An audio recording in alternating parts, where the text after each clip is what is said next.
ఇవాళ విజయసాయి రెడ్డి గారు ఇక్కడ బందర్లో ఒక పేరు నాని గారు ఉన్నాడు. ఇక ఆయన అయితే ఎక్కడి నుంచో దిగొచ్చినట్టుగా మాట్లాడుతూ ఉన్నారు.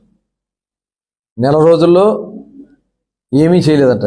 నీ కళ్ళు పోయినాయా, లేకపోతే ఆయన కామంతో ఆయన కళ్ళు మూసిపోయినాయి. విజయసాయి రెడ్డి గారు నీకు దేంతో మూసిపోయిందో చూసుకో ఒకసారి. డబ్బు మతంతో మూసిపోయిందేమో, మొత్తం లాగుతాం బయటికి. నీ ఆస్తులు మొత్తం వివరాలన్నీ మా దగ్గర ఉన్నాయి, కట్టలు ఉన్నాయి. రేపు ఖచ్చితంగా వీటన్నిటి మీద ఎంక్వైరీలు జరుగుతాయి. నీ ఎక్కడ దాచినా మొత్తం కూడా బయటికి తెస్తారు. కళ్ళు మూసుకుపోయి మాట్లాడుతున్నావు, ఒళ్ళు దగ్గర పెట్టుకుని మాట్లాడాడు పేరు నాని గారు. ఒళ్ళు దగ్గర పెట్టుకుని మాట్లాడకపోతే తగిన బుద్ధి చెప్పారు ప్రజలు. ఇంకా సిగ్గురాల, సిగ్గు శరం లేకుండా బయలుదేరుతున్నారు. ఇవాళ ఇసుకిచ్చాం, ఇవాళ డిఎస్సి కండక్ట్ చేయబోతున్నాం, పెన్షన్స్ ఇచ్చాం. మీరు అక్రమంగా దోచుకోవాలన్నటువంటి ఇల్లు పట్టాలన్నీ కూడా దోచుకోవాలని మీరు ప్రయత్నం చేశారే, భూ హక్కు చట్టం ఇవాళ దాన్ని రద్దు చేస్తున్నాం. ఈ భూ హక్కు చట్టం ద్వారా మన ఆస్తులు మన దగ్గర ఉండవంట. మన ఇంటి డాక్యుమెంట్స్ జెరాక్స్ కాపీ మన దగ్గర ఉంటుందంట. ఒరిజినల్స్ అన్ని వాళ్ళ దగ్గర ఉంటాయంట. అవి తీసుకెళ్ళి వాళ్ళ అప్పులు తాకట్టు పెట్టేసే అవకాశం కూడా ఉంది. ముఖ్యమంత్రి ఆల్రెడీ పెట్టేశారు చాలా. అసలు మన భూముల మీద ఏదన్నా లీగల్గా ఫైట్ చేయాలన్నా మన చేతుల్లో ఉండదు. దాన్ని అధికారిని ప్రైవేట్ వాళ్ళు పెట్టుకుంటారంట. గతంలో ఏదైనా ప్రాబ్లం వస్తే మనం ఎంఆర్ఓ చెప్తాం, కలెక్టర్ గారు చెప్తాం, అక్కడ కూడా పరిష్కారం కాకపోతే కింద కోర్టుకు వెళ్ళి పోరాటం చేస్తాం. ఇంకా ఇవేం లేవు. ఎవరినో ఒక సొంత ప్రైవేట్ మనిషిని పెట్టుకుంటారు, అడ్డగా దోచేస్తారు. ఎవరైనా వెళ్ళి లబోదీపం అంటే సెటిల్ చేస్తారు. సెటిల్ చేయకపోతే కోర్టుకు వెళ్ళడానికి కూడా దిక్కుండదు. నిన్న విజయసాయి రెడ్డి గారు ఆయన పైన వచ్చినటువంటి ఆరోపణల పైన సమాధానం చెప్పలేక మీడియా పైన, అక్కడికి విచ్చేసినటువంటి విలేకరుల పైన అరే ఒరే అని మాట్లాడటం అనేది సభ్య సమాజం సిగ్గుపడే విధంగా ఉంది. నిజంగా ఒక బాధ్యత కలిగినటువంటి ఒక పార్లమెంట్ రాజ్యసభ సభ్యుడు ఈ రకంగా ఇంత దుర్మార్గంగా ఆయన పైన స్వయంగా ఏదైతే ఆరోపణలు వచ్చినాయో, ఆరోపణలు చేసింది ఎవరు? మీడియా కాదు కదా. సాక్షాత్తు ఈయన ఎవరైతే చెప్తా ఉన్నారో శాంతి అని, ఆయన భర్తే మదన్ మోహన్ కంప్లైంట్ చేశాడు. అక్కడ ఉన్నటువంటి ఎండోమెంట్ కమిషనర్ ఆవిడ్ని సస్పెండ్ చేశారు. దాని మీద విశాఖపట్నం దాకా పరిగెత్తుకెళ్ళి విశాఖపట్నంలో ప్రెస్ పెట్టి, అంటే అక్కడ భయపెట్టాలనే, అంటే గతంలో ఆయన వాళ్ళందరినీ ఉపయోగించుకున్నాను అనే రకంగా వాళ్ళ మీద బెదిరిస్తూ ఉన్నాడు.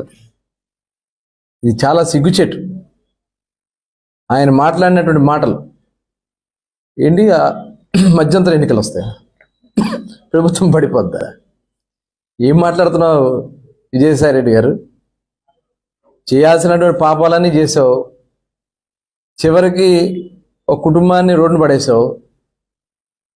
దానికోసం ఇవాళ నువ్వు మీడియా వాళ్ళ మీద, మీడియా ప్రతినిధుల పైన, నిష్పక్షపాతంగా వార్తలు అందిస్తున్నటువంటి సంస్థల పైన, సంస్థ యాజమాన్యం పైన నువ్వు మాట్లాడినటువంటి మాటలు చాలా సిగ్గుచేటు.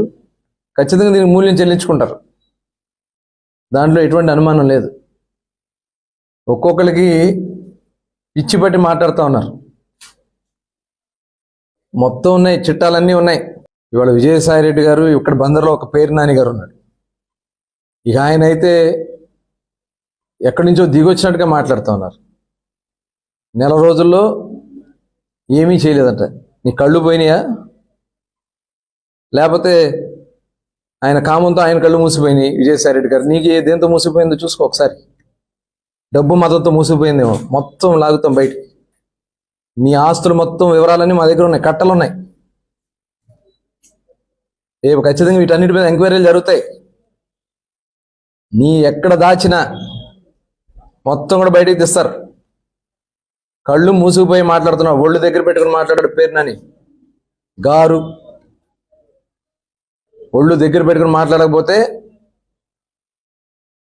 తగిన బుద్ధి చెప్పారు ప్రజలు. ఇంకా సిగ్గురాల, సిగ్గు శరం లేకుండా బయలుదేరుతున్నారు. ఇవాళ ఇసుకిచ్చాం, ఇవాళ డిఎస్సి కండక్ట్ చేయబోతున్నాం, పెన్షన్స్ ఇచ్చాం. మీరు అక్రమంగా దోచుకోవాలన్నటువంటి ఇళ్ళు పట్టాలన్నీ కూడా దోచుకోవాలని మీరు ప్రయత్నం చేశారే, భూ హక్కు చట్టం ఇవాళ దాన్ని రద్దు చేస్తున్నాం.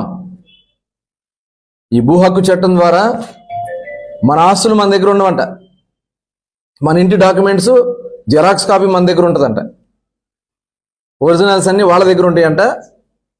అవి తీసుకెళ్ళి వాళ్ళ అప్పులు తాకట్టు పెట్టేసే అవకాశం కూడా ఉంది. ముఖ్యమంత్రి ఆల్రెడీ పెట్టేశారు చాలా. అసలు మన భూముల మీద ఏదన్నా లీగల్గా ఫైట్ చేయాలన్నా మన చేతుల్లో ఉండదు. దాన్ని అధికారిని ప్రైవేట్ వాళ్ళు పెట్టుకుంటారంట.